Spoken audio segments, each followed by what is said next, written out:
Frenemies unite. Ui says hola to the police.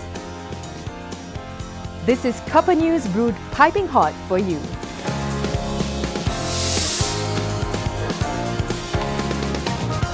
Remember that epic court meet between Tun Dr. Mahathir Mohamad and Datuk Sri Anwar Ibrahim?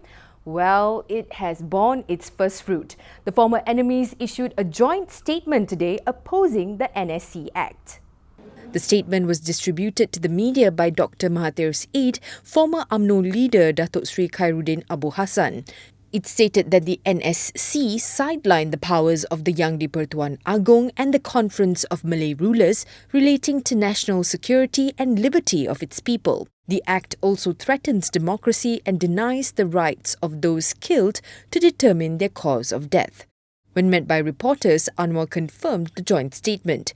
He was also asked if he had forgiven Dr. Mahathir for his past actions. Because number one, he's been, taken the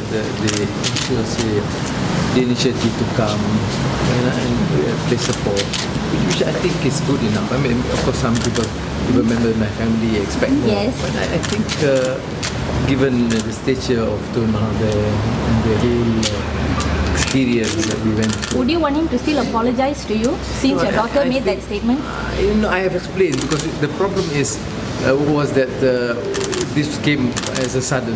I had no opportunity to speak to my children before that. Correct. But now since I've explained to them the circumstances, is enough. His daughter Nurul Nuha had earlier demanded that Dr. Mahathir make a public apology to the former opposition leader and admit his past transgressions.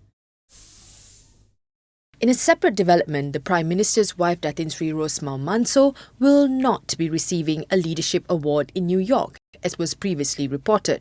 According to reports, organisers of the True Hero Awards, to be held at the Metropolitan Museum of Art on Thursday, cancelled the award at the last minute. UNESCO, in a statement last week, said its Director General Irina Bokova would be participating in the event to honour people and groups that have fought extremism. It stated that the Lead by Example award was to be presented to Senegalese President Macky Sall and Datin Paduka Sri Rosmah Mansor, First Lady of Malaysia. In this day and age, it's best to think before you tweet.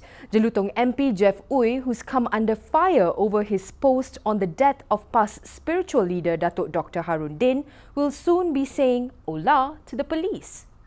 The DAP lawmaker's lawyer RSN Raya told Bernama that his client will be present at Jalan Petani Police Station in Georgetown tomorrow afternoon. Earlier today, the IGP urged Uy to surrender to the police if he wanted the process to go smoothly. Saya suka mengingatkan ahli-ahli politik seperti Jeff Uy dan sebagainya ni supaya berhati-hati dalam sebelum membuat apa-apa juga komen. Kalau dia mau senang, dia surrender cepat-cepat. Kalau tidak, kita cari dia. So far, 3 people, including a former journalist, have been arrested in connection to Uy's adios tweet. Ekoran daripada tweet Jeff Uy ni, beberapa orang pula telah membuat tweet yang menyinggung perasaan orang Islam, menyinggung, membuat tweet yang ataupun posting di Facebook yang menghina agama Islam. Jadi yang 2 orang ni telah ditangkap pagi tadi di Shah Alam. Dan seorang lagi kami sedang tahan dia di Ipoh. The case will be investigated under Section 233 of the Communications and Multimedia Act 1998. At the press conference, the IGP also said the police would be launching separate investigations against former soldier Muhammad Ali Bahrom or Ali Tinju and Bersih 2.0 chief Maria Chin Abdullah following reports lodged against them last week.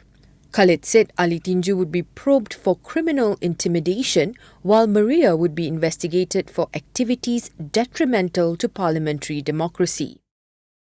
Back to the arrests of 3 people over their tweets on Harun Din's death. 2 of them were taken to Johor Bahru to be remanded, but the Magistrates Court denied the police request and ordered for the 2 to be released immediately. Moving on, the Selangor MB has shot down DAP veteran Lim Kit Siang's call for snap polls in the state following the Election Commission's redelineation exercise. Mungkinkah Selangor berubah DUN untuk sebagai satu bangkahan? Tidak perlu.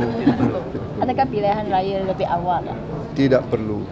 Sebab mandat yang diberikan oleh rakyat Selangor dalam tahun 2013 itu amat besar. Ya. Dan mandat itu diberikan untuk tempoh 5 tahun. Saya tidak boleh mengkhianati mandat yang diberikan oleh rakyat. Lim, in a statement this morning, said the opposition coalition would have to consider the possibility of snap polls as the Election Commission's constituency redelineation proposals have mangled and butchered the map of Selangor. At a press conference held later in the afternoon, Pakatan Secretariat Chief Datuk Saifuddin Abdullah said there's a possibility that the Selangor and Penang state governments can object to the redelineation. Also making headlines on Monday, the missing Belgian Hash Club member has been found dead. Thomas Cools never made it to the finish line of the 9th International Hash Challenge, which ran from 7 a.m. to 7:30 p.m. in Kuala Kubu Baru on Saturday. His body was found by search and rescue personnel on the slope of Bukit Tarik near Kampong Orang Asli Kurling this morning. The cause of death has yet to be ascertained. 2 cars were destroyed while another 4 were partially damaged in a fire at the parking lot of Taman Aman Putra Flats. Sentul OCPD Assistant Commissioner R. Munusami said the fire, which is believed to have been deliberately set, occurred at 4:15 a.m. The case is being investigated as arson. In other news, Thai police divers resumed their search for 11 people still missing after an overcrowded tourist boat capsized on the Chao Phraya River in Ayutthaya. Amateur video has captured the moment the riverboat sank on Sunday, killing at least 15 people. The boat was 50 passengers over its capacity at the time of the accident.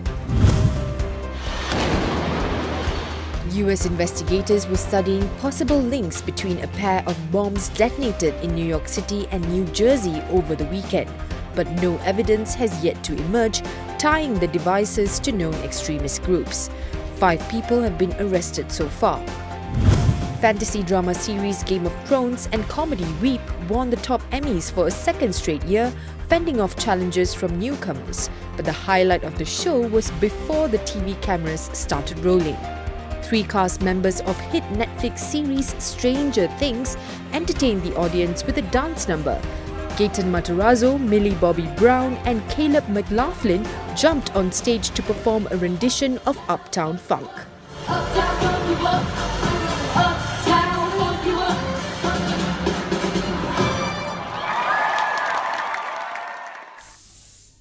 We're wrapping up with images from the 2016 Rio Paralympics closing ceremony. I'm Desiree Gasper. Good night.